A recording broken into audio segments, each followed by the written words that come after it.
यहाँ आज हम गाठी के दक्षिणी कश्मीर क्षेत्र पहुंच गए हैं, जो श्रीनगर से करीब 55 किलोमीटर की दूरी पर है।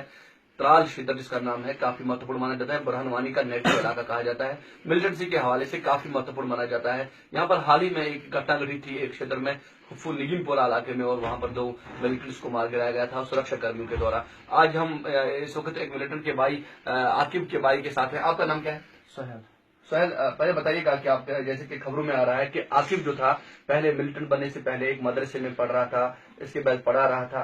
किताब कलम का रिश्ता था, कलम से उसने गन पिकअप किया, क्यों? जी, हम ये जानते हैं कि पिछले 40 साल से कश्मीर में जुल्म चल रहा है। यहाँ आकिब ने ही नहीं बल्कि 2.5 लाख शोहदा ने यहाँ कुर्बानी दी। 2.5 लाख लोगों ने यहाँ गन उठाई और कुर्बानी दी। किस लिए? जद्दोजहद कर रहे हैं अपनी आजादी के लिए, क्योंकि यहाँ पर हिंदुस्तान ने जाबराना कब्जा किया है। और जब तक ये जुल्म खत्म नहीं होगा तब तक ये जद्दोजहद जारी रहेगी। और मैं मैकेनिक का कर रहा था, मुझे भी बहुत सताया गया, मैंने मैकेनिक का काम छोड़ दिया। जब तक ये जुल्म खत्म नहीं होगा तब तक ये जंग जारी रहेगी। और अगर मुझे फिर से भी सताया गया, I will pick up the gun, और मैं भी गन उठाने के लिए तैयार हूँ। मैं क्या, पूरी कश्मीरी गन उठाने के लिए तैयार है। जब तक ये जुल्म खत्म नहीं होगा और हिंदुस्तान कश्मीर को आजाद नहीं छोड़ेगा तब तक ये जंग जारी रहेगी।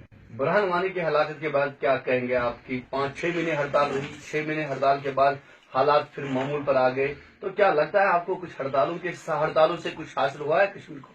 हड़ताल से हमें ऐसे जाहिरी तौर हमें कुछ मिला नहीं, लेकिन वक्ती तो ये तारीख बहुत आगे चल चुकी है। नौजवानों में बहुत जज्बा पैदा हुआ है, बहुत जज्बा पैदा हुआ। आप ये देख सकते हैं, जहाँ पे एनकाउंटर चल रहा था वहाँ लड़के जाते हैं, पत्थर मारते, वो वहां से गोली मारते हैं। लेकिन अब हमारा जज्बा बहुत ही हो चुका है।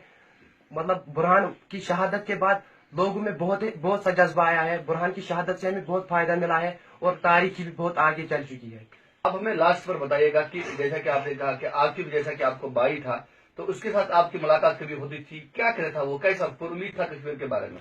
आकिब के साथ मेरी मुलाकात होती थी, बस उसका मिशन शहादत था। वो शहादत के लिए निकला था और मुझे भी कहता था नमाज पढ़ो, बस अल्लाह को राजी रखो, फिर अल्लाह आप हम पर रहम करेगा और कश्मीर पर भी रहम करेगा। और इंशाल्लाह आजादी का बाहर हमें देखना है। इंशाल्लाह हिंदुस्तान अनकरीब कश्मीर से दफा हो जाएगा इंशाल्लाह।